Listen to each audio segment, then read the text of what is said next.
Naaresto ang isang delivery rider matapos makuha sa kanyang pag-iingat ang mahigit 157,000 pesos na halaga ng hininalang shabu sa Taguig City kahapon ng madaling araw, January 1, 2024.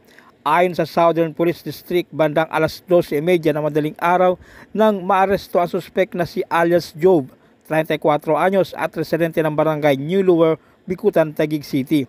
Aabot sa 23 gramo ng hininalang shabu ang nasamsam mula sa suspek na naharap sa paglabag sa RA 9165.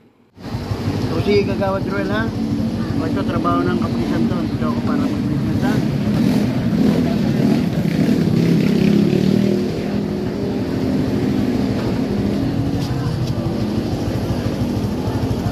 Si Patrolman Livares, inaaresto ko ito sa pangangalaga na pinagbabawal na gamot.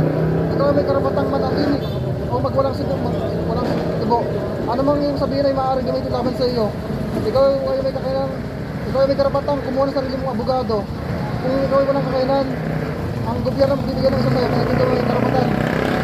Samantala, swak sa selda ang isang lalaki na sangkot sa illegal na droga matapos na madakip ng mga pulis na nagsasagawa ng pagpapatrolya makaraan isumbong ng isang concerned citizen ang ginagawang drug activity ng suspek sa bayan ng Pateros kaninang hapon.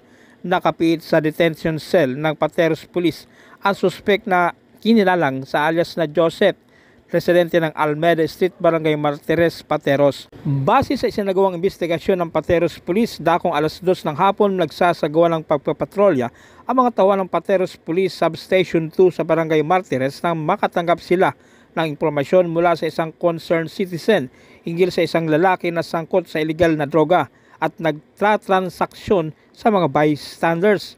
Agad na nagtungo ang mga pulis sa nasabing lugar upang beripikahin ang natanggap na impormasyon hinggil sa illegal na aktibidades ng suspek. At nang magpositibo at parehas sa ibinigay na impormasyon sa kanya ay mabilis na nilapitan ng mga ito ang suspek. Sa puntong iyon, agad na nagpakilala ang mga pulis sa suspek, subalit imbis na uminto ay kumaripas ng takbo ang suspek.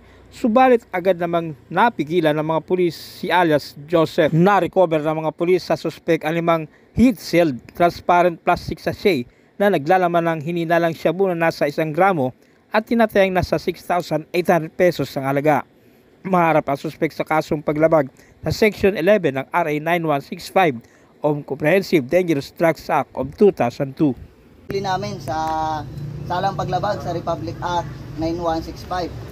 Ikaw ay may karapatang manahimik. Ano man ang iyong sabihin ay maaaring gamitin laban o pabor sa iyo. Ikaw ay may karapatang kumuha ng iyong sariling tagapagtanggol at doktor. At kung ikaw ay walang kakayahan, ipagkatalog sa iyo ng gobyerno ng libre. Naintindihan mo ba ang iyong mga karapatan? Naintindihan mo ba?